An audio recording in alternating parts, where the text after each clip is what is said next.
Welcome back to Old Charles. Today, we are talking about the Philippines 5 peso coin from 1986 and why this coin is interesting for collectors and viewers who love coin history. This year, 1986, is very important in Philippine history because it marks the People Power Revolution and the end of a long political era. The 5 peso coin from this year carries strong historical meaning, which makes many people curious about its value and collectability. This coin was issued by the Bangko Sentral ng Pilipinas, and it reflects the spirit of change and national identity during that time. The design of the 1986 5 peso coin usually features Emilio Aguinaldo on the obverse. He was a key figure in the Philippine fight for independence. His portrait reminds collectors of the struggle for freedom and national pride. The reverse side often shows the seal of the central bank along with the denomination and year of minting. The metal composition is generally copper-nickel, which gives the coin a solid feel, and silver like appearance when well preserved. When we talk about value, it is very important to understand condition. A circulated Philippines 5 peso 1986 coin that has been used in daily transactions usually has scratches, worn details,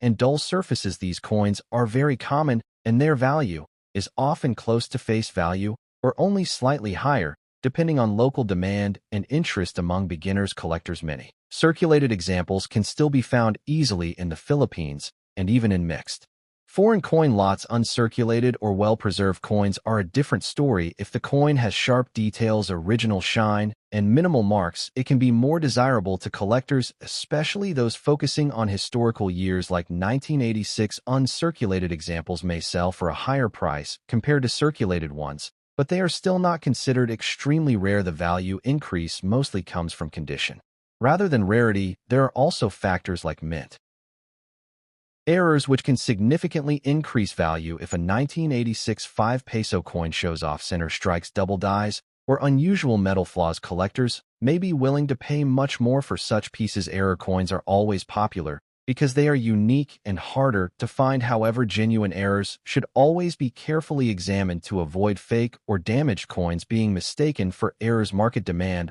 also plays a role in determining value. Interest in Philippine coins often increases during anniversaries or when new collectors enter the hobby. International collectors may value this coin for its connection to a major historical event, while local collectors may value it for nostalgia and national pride. Prices can vary depending on where the coin is sold, such as local markets, online auctions, or coin shops. Proper storage is very important for maintaining value. Keeping the coin in a dry environment using coin holders or capsules and avoiding cleaning can help preserve its condition. Cleaning a coin can actually reduce its value because it may damage the surface and remove original details. Collectors usually prefer coins in original, untouched condition. Let's dive deeper into the history of the Philippines 5 peso 1986 coin. This coin was issued during a pivotal moment in Philippine history. 1986 is famously known for the People Power Revolution, also called the EDSA Revolution. This movement led to the ousting of Ferdinand Marcos and the restoration of democracy under President Corazon Aquino. The 5 peso coin from this year carries more than monetary value. It is a symbol of national change and the hope of a new era. The obverse of the coin features Emilio Aguinaldo, who was the first president of the Philippines and a revolutionary leader during the fight for independence from Spain. Showing Aguinaldo on this coin was a way to honor the Filipino struggle for freedom and to remind citizens of their